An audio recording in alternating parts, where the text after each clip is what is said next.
awarded contracts for the rehabilitation of 13 police training institutions across the country. The National Economic Council also endorsed a revised social protection policy and reviewed the state of the economy at its 160th meeting in Abuja. State House correspondent Femi Akode has more. The National Economic Council is reviewing the government's intervention in security, social protection and economic development.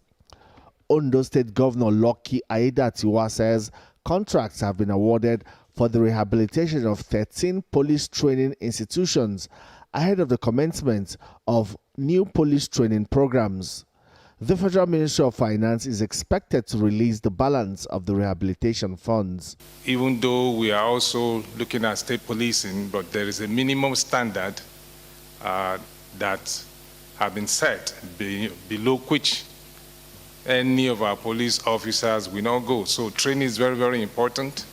And that is why all of these training institutions have to be put in place in terms of the equipment, the infrastructure that will enable police force to be well trained for the task that is ahead of us. NEC also endorsed the revised National Social Protection Policy covering 2026 to 2030.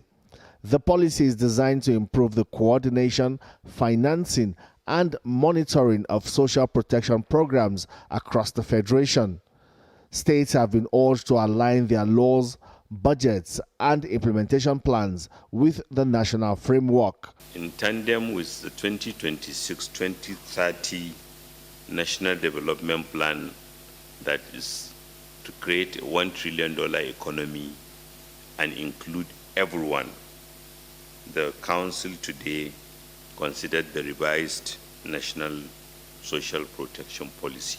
NEC also received an economic briefing from the Coordinating Minister of the Economy, Taiwo Oyedele. He told the Council that Nigeria's economy has stabilized, with real GDP growth projected to exceed 4% in 2026.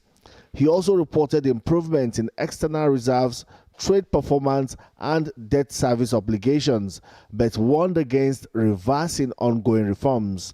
Our real GDP growth rate was at 3.89% for Q1 of 2026, which is up on 3.13% 1 year ago.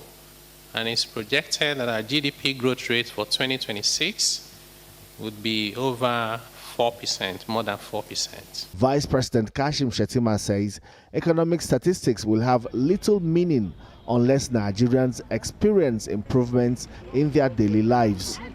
The Vice President urged the Council to follow through on existing commitments, insisting that new priorities must not displace unfinished responsibilities.